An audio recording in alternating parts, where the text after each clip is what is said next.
হলো কনসেপ্ট, এই হলো কনসেপ্ট। কিন্তু আমি যদি শেল থিওরেম তোমাকে না শেখাতাম, তাহলে যেভাবে তোমরা খানিকক্ষণ আগে বুঝলে, ওই যে জি চেঞ্জ হয় না, এমই চেঞ্জ হয় না, এইভাবেই বুঝতে হতো। কিন্তু ওটা কনসেপ্ট নয়, কনসেপ্ট যেটা আমি পরে বললাম। ক্লিয়ার? চলো তাহলে মুছে দিলাম আমি এটা। তাহলে তাহলে এটার নাম আমি 2 নম্বর দিয়ে দিলাম। এবার একটু মুছবো ফুছবো। আচ্ছা এখানে করি 2 ডিভাইডেড 1 করো, তাহলে কি দাঁড়াবে দেখো, GH by G, GH by G, GAB GAB কেটে যাবে, পড়ে থাকবে RE square by RE plus H। Sorry sorry sorry,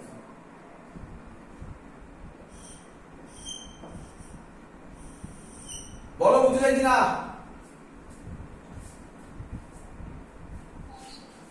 clear সবার?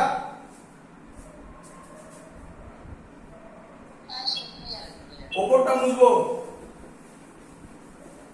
আচ্ছা তাহলে স্যার এটা লেখা যায় GH মানে G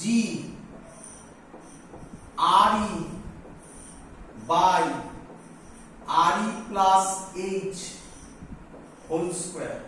ক্লিয়ার? একই তো রে? ক্লিয়ার? খুব দুঃখের বিষয়, একটা ভয়ঙ্কর ইম্পর্টেন্ট কথা বলতে চলেছি আমি, ভয়ঙ্কর ইম্পর্টেন্ট কথা, যা তুমি এখনো পর্যন্ত ফিজিক্সে লাইফে কোনোদিনও পড়োনি, ফিজিক্সে লাইফে কোনোদিনও পড়োনি। ভালো করে বুঝবে, ভালো করে বুঝবে সবাই। এই যে ফর্মুলাটা আমি গোল করলাম, তোমাকে এই ফর্মুলাটা মুখস্থ রাখতে হবে অঙ্কের জন্য। ক্লিয়ার? ক্লিয়ার? আচ্ছা এবার হচ্ছে আরেকটা ফর্মুলা আছে এখান থেকেই, বাট এটাকে বলা হয় অ্যাপ্রক্সিমেটেড ফর্মুলা।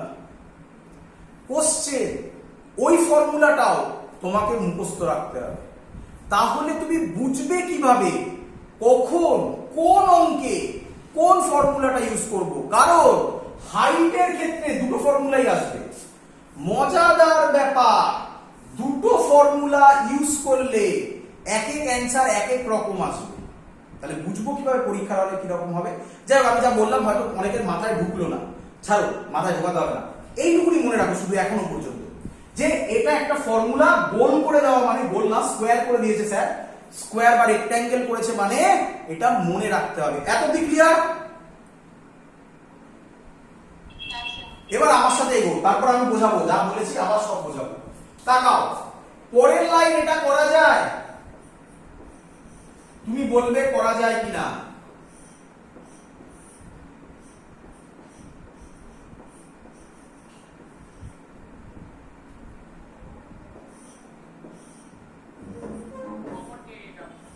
বলো করা যায় কিনা। কি করলাম, কি করলাম, ওপরে RE দিয়ে ডিভাইড করলাম, নিচেও RE দিয়ে ডিভাইড করলাম। ওপরে হবে RE বাই RE 1 হয়ে যাবে, নিচে হবে RE by RE 1 plus H by RE। 1 এর স্কয়ার কত হয়? 1E, তাই আর কিছু লিখিনি, নিচে 1 plus H by RE square লিখেছি। ক্লিয়ার? হ্যাঁ বা একদম তাই হতো। উপর থেকে এখান থেকে RE কমন নিলাম, এখান থেকে RE কমন নিলাম, 1 প্লাস H বাই RE, আর RE এখান থেকেও কমন নিলাম, কেটে গেল। ক্লিয়ার?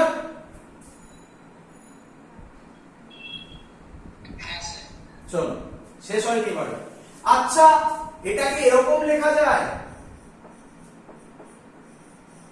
আমি আবার বলছি, লাইফে এখনো পর্যন্ত এরকম জিনিস করোনি তুমি, নতুন জিনিস পুরোপুরি আসছে। 1 plus H by RE square করা যায়? হ্যাঁ, sorry sorry sorry sorry sorry sorry ভুল করেছি। এবার করা যায়? এবার ঠিক আছে? আচ্ছা, ভালো করে দেখ, শুনে রাখবে আমার কথা। এটা তোমরা বাইনোমিয়াল অ্যাপ্রক্সিমেশন বলে ম্যাথামেটিক্সে একটা চ্যাপ্টার করবে।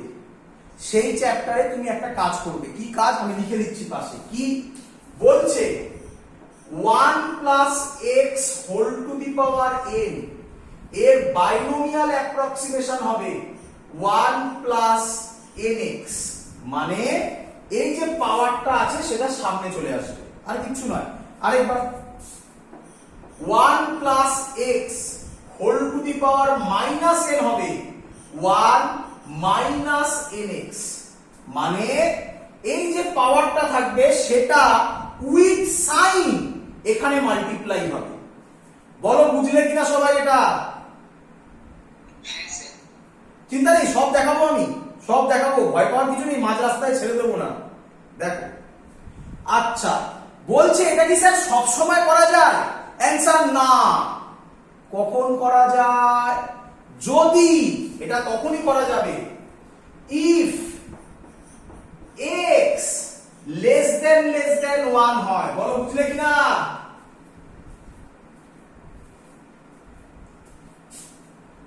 x যদি 1 এর থেকে খুব খুব ছোট হয়, ইউজ করতে পারি আমরা এরকম ডবল লেস দেন সাইন, খুব খুব ছোট হয় তবেই এই ফর্মুলাটা অ্যাপ্লাই করা যায়, নয়তো এই ফর্মুলা অ্যাপ্লাই করা যায় না। বোঝা গেছে? আচ্ছা, সে না বুঝলাম স্যার, আপনি একটা ম্যাথামেটিক্স আমাদেরকে শেখালেন, তাহলে যখন ম্যাথামেটিক্সটা শেখালে আরেকটু ভালোভাবে শেখান। চলো আরেকটু ভালোভাবে শেখাচ্ছি। আচ্ছা বাবা, 1 plus x a whole to the power, আচ্ছা 1 প্লাস এক্স স্কোয়ার কত হয়? নরমাল নরমাল বলো, বলো কত হয়?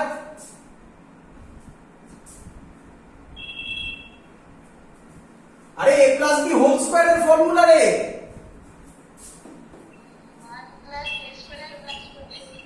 1 plus 2x plus x square, ঠিক লিখেছি? আচ্ছা, যদি x এর ভ্যালু খুব খুব ছোট হয় তাহলে x এর আবার স্কয়ার হচ্ছে 0.2, ছোট না বড়? হ্যাঁ, অবভিয়াসলি ডিপেন্ড করে আপনি কার রেসপেক্টে কথা বলছেন। আমি বড় ভ্যালু রেসপেক্টে কথা বলছি, ইন্টিজারের রেসপেক্টে কথা বলছি। 0.2 ছোট না বড়? 0.2 এর স্কয়ার কত হয়? তাহলে আমি কি বলতে পারি 0.2 যত ছোট তার স্কয়ার আরো ছোট। তাহলে যদি x 1 এর থেকে খুব খুব ছোট হয় তাহলে x স্কয়ারটা নেগলেক্টেড হয়ে যায়। এই চলে এলো, এই ফর্মুলা এলো, দেখ মেলা করে 1 প্লাস x এর হোল স্কয়ার, এই 2টাকে এখানে বসা, দেখ এটা চলে এসেছে। কি রে,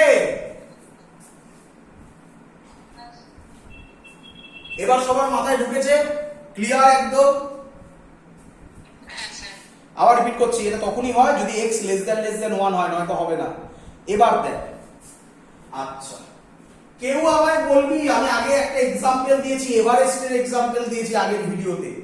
কেউ আমায় বলবি আর্থের রেডিয়াস কত? আচ্ছা আমি বলছি রাফ ভ্যালু, মুখস্থ করতে হবে না, রাফ ভ্যালু 6400 কিলোমিটার। তার কারণ হচ্ছে আর্থের রেডিয়াস তো কনস্ট্যান্ট নয় স্যার, তো এভারেজ ভ্যালু হচ্ছে 6400 কিলোমিটার। আচ্ছা এভারেস্টের হাইট ধরছি, ধরলাম এভারেস্ট, 10 তলা বাড়ি তো সেখানে কোনো ফ্যাক্টরই নয়, আমি এভারেস্টের হাইট ধরছি। বল এভারেস্টের হাইট কত কিলোমিটার? ওরকম বলিস না, কিলোমিটার বলেছি, রাফলি 8 কিলোমিটার। তাহলে 6400 কম্পেয়ারে 8 বড় না ছোট? আচ্ছা তাহলে এদিকে তাকা, এইচ বাই আরই, আরইটা এইচ এর কম্পেয়ারে, আরইটা এইচ এর কম্পেয়ারে বড়।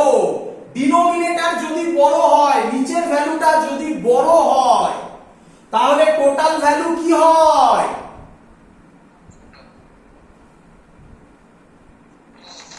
ছোট হয়। তাহলে আমি বলতে পারি এই লজিক এখানে খাটে, কারণ এইচ বাই আর এর ভ্যালু, কারণ এইচ বাই আর এর ভ্যালু লেস দেন 1।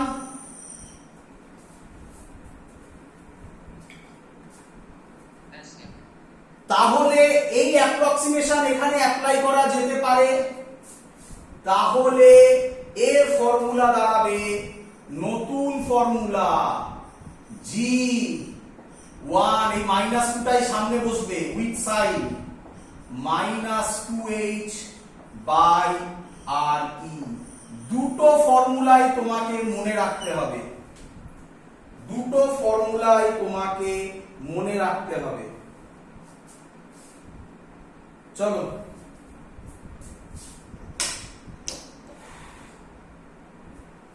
বোঝা গেছে সবার?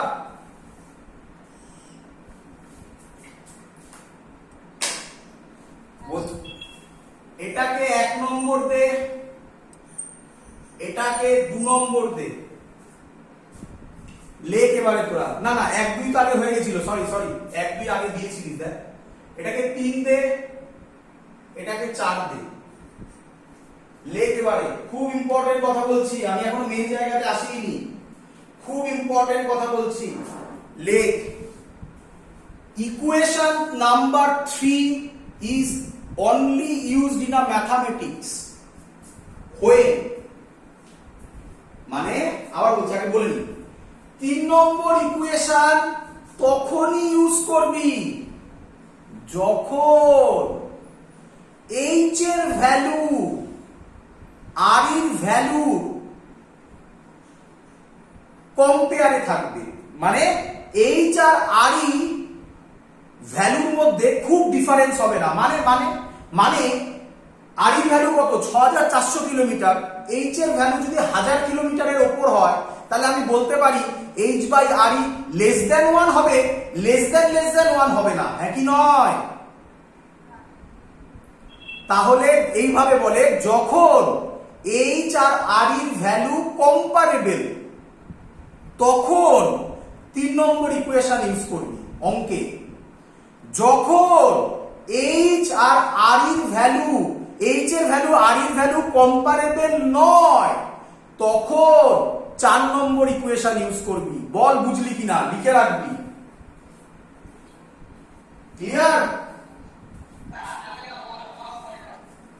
ক্লিয়ার?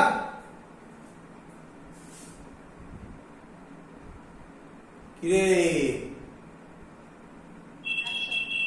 আচ্ছা, তোরা অনেক সময় বুলোস, স্যার কম্পারেবল মানে ঠিক বুঝলাম না।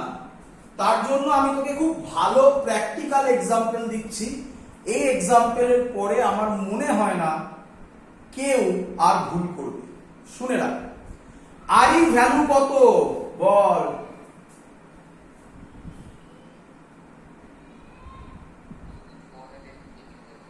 আর এর ভ্যালু কত?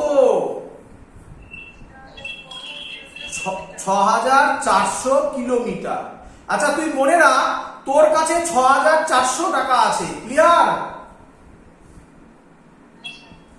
আচ্ছা, তুই রাস্তা দিয়ে যাচ্ছিস, যেতে গিয়ে 4 টাকা পড়ে গেল, 8 টাকা পড়ে গেল। 8 কিলোমিটার মানে 8 টাকা। এভারেস্টের হাইট 8 কিলোমিটার মানে 6400 কম্পেয়ারে ওটা 8 টাকা। 4 কিলোমিটার মানে 6400 কম্পেয়ারে ওটা 4 টাকা। 400 মিটার মানে 6400 টাকার কম্পেয়ারে ওটা 40 পয়সা। বুঝতে পারছিস? আচ্ছা, তাহলে তুই রাস্তা দিয়ে যাচ্ছিস, তোর কাছে 6400 টাকা আছে। তোর পকেট থেকে, সহজ কথা বলছি, 8 টাকা তো আর পড়ে যেতে পারে না, কারণ হ্যাঁ পড়ে যেতে পারে, পয়সা পড়ে যেতে পারে, আর কারণ 8 টাকা তো কয়েন নেই। 10 টাকার একটা নোট পড়ে গেল, মাঝ রাস্তায় পড়ে গেছে, তুই অটো করে অনেকটা চলে এসেছিস, বল খুঁজতে যাবি কি যাবি না?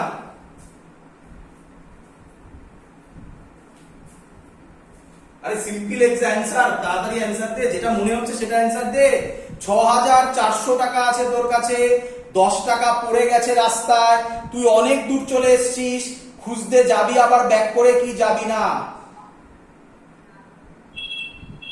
হ্যাঁ যাবি না।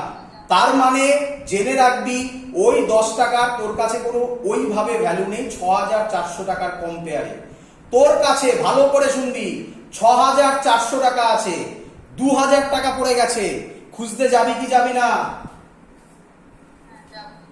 বোঝা গেছে সবার? তাহলে আমি আশা করবো আমাকে আর বলে দিতে হবে না কখন এইচ আর আর ই কম্পারেবল হবে। আমি যে এক্সাম্পল দিলাম এই এক্সাম্পল দিয়ে ভেবে নেবে, এটাই অ্যান্সার পাবে একদম শিওর শর্ট। কখন কম্পারেবল আর কখন কম্পারেবল নয় স্যার একটা অঙ্ক দিয়ে বোঝান, ক্লিয়ার আইডিয়া হয়ে যাবে। করে দেখাচ্ছি আমি, করি। চলো লিখবে প্রথম অঙ্ক, মুছে দিলাম আমি। এই একটা ফর্মুলা আর এই একটা ফর্মুলা হয়, তাই তো? আচ্ছা আমি আলাদা করে মুছে আলাদা করে লিখছি। চলো চলো প্রথম অঙ্ক, খুব ইম্পর্টেন্ট অঙ্ক, খুব ইম্পর্টেন্ট অঙ্ক, প্রচুর স্টুডেন্ট গুলোবে, সাবধান তার জন্য। চলো লেখো,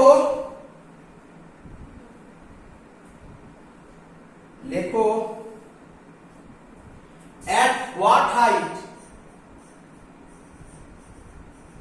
at what height above the earth's surface, surface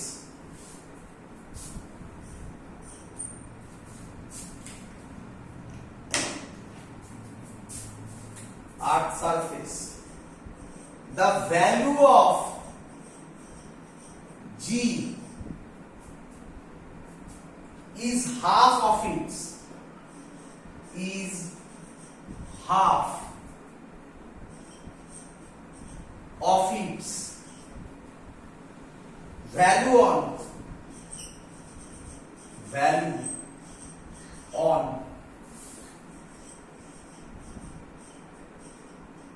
Earth's surface। তাহলে কি বলতে চাইছে? বলতে চাইছে at what height above the earth surface, earth surface এর থেকে কতটা হাইটে g এর ভ্যালু আর্থের সারফেসে যা তার হাফ হয়ে যাবে, মানে হাইটটা বার করতে বলেছে। ক্লিয়ার সবার?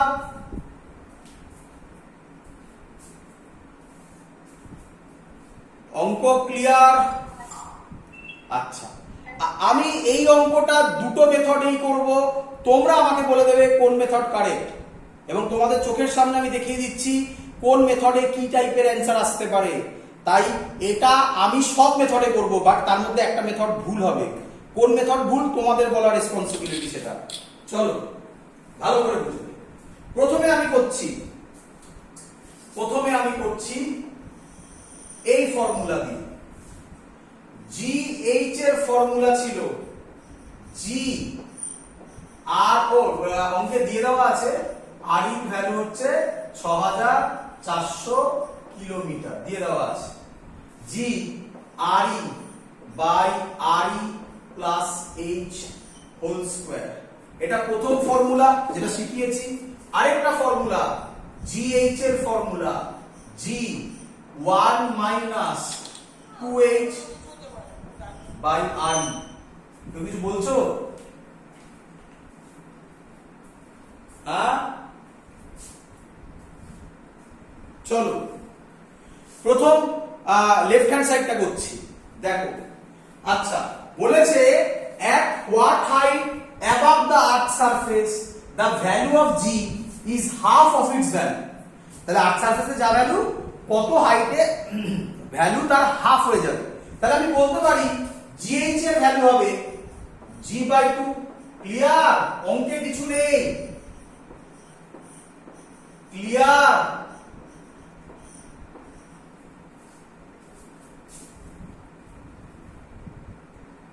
আরে হ্যাঁ না বল।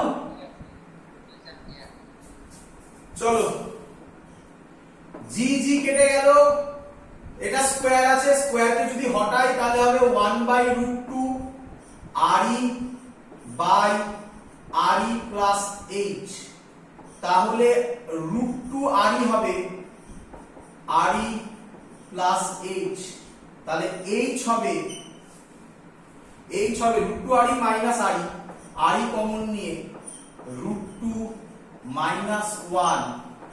RE এর ভ্যালু 6400, √2 মাইনাস 1, √2 মানে হচ্ছে 1.414 মাইনাস 1 মানে 6400 ইনটু 0.414।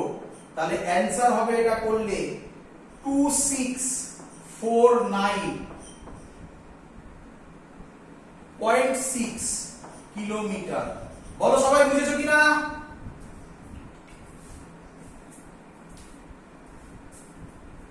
বলো সবাই বুঝেছো কিনা? আচ্ছা, তোমাদের মধ্যে হাফ স্টুডেন্ট এই মেথডে করলো, আর বাকি হাফ স্টুডেন্ট রাইট সাইডের মেথডে করলো। মেথডে কোনো ভুল নেই কিন্তু বাবা, মেথড কারেক্ট।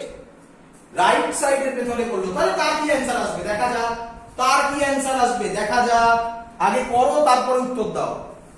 GH এর জায়গায় বসাবো G/2 G1 minus 2H by RE। G কাটবে, half is equal to 1 minus 2H by RE। এটা এদিকে চলে আসবে, বরঞ্চ ক্যালকুলেশন এটা আরো ভালো হবে। 2H by RE, 1 minus half মানে হাফ হবে। তাহলে H হবে RE বাই 4। RE এর ভ্যালু 6400 থেকে 4 4 4 4 6 24 1600 কিলোমিটার। আকাশ পাতাল ডিফারেন্স অ্যানসারে। এমন নয় যেটা 2649.6 আর এটা 2648 এসেছে, এরকম ডিফারেন্স নয়, হিউজ ডিফারেন্স। তোমরা আমাকে বলো কোন মেথডটা কারেক্ট। সবার বইতে এই অঙ্কটা দেওয়া আছে, আমি যে অঙ্কটা করালাম সবার বইতে করা আছে। তারা সবার বইতে এক্সারসাইজে দেখবে, সব জায়গায় দেওয়া আছে বা সলভে দেওয়া আছে। তোমরা আমাকে বলো, ওখানে নিঃসন্দেহে একটা মেথডই করা আছে, কোন মেথডটা কারেক্ট তোমরা আমাকে বলো। কেউ?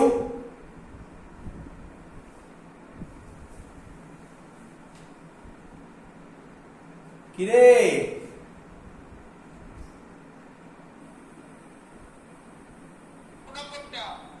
কোনটা?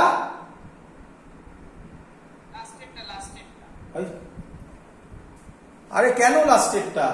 তোর কাছে কত টাকা আছে?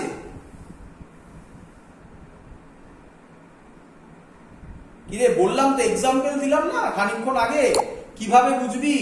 তোর কাছে কত টাকা আছে?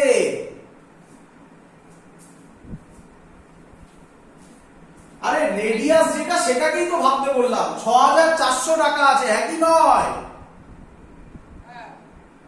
তাহলে অ্যানসার কিসে বেরোচ্ছে? একটা 2600 আর একটা 1600। তাহলে ধরে নিলাম 6400 টাকা আছে, সবথেকে কমটাই ধরলাম 1600 অ্যানসার। 1600 টাকা তোর অ্যানসার এসছে। 1600 6400 সাথে less than 1, but less than 1।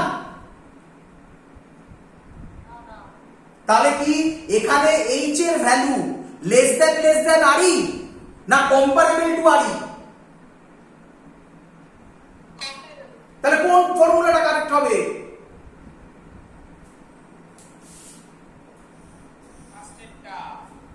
বলে দিলাম তো আমি তো এইভাবে বোঝালাম, এর জন্য তো টাকার গল্পটা বললাম। আর এর থেকে ভালোভাবে কিভাবে মনে রাখবি? এবার ধর কোনো জায়গায় অ্যানসার এলো, কথার কথা এটার অ্যানসার এলো 15 কিলোমিটার, কথার কথা বলছি। এটা আর তো দরকার নেই, এটার অ্যানসার 15 কিলোমিটার এসেছে, তখনই তুই অঙ্ক করে বুঝে যাবি 15 অ্যানসার এসেছে, তার মানে H লেস দ্যান RE, তার মানে এই মেথড ভুল, এই মেথড দিয়ে অ্যানসার কারেক্ট আসবে, হ্যাঁ কি নয়? ক্লিয়ার?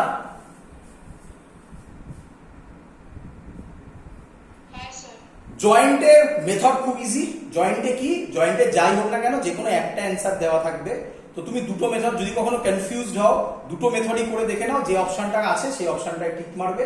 তো জয়েন্টে নিয়ে ভাবার দরকার নেই, বোর্ডে কিন্তু তো অপশন থাকবে না, তো বোর্ডে তার জন্য এই টেকনিকটা ভাবতে হয়।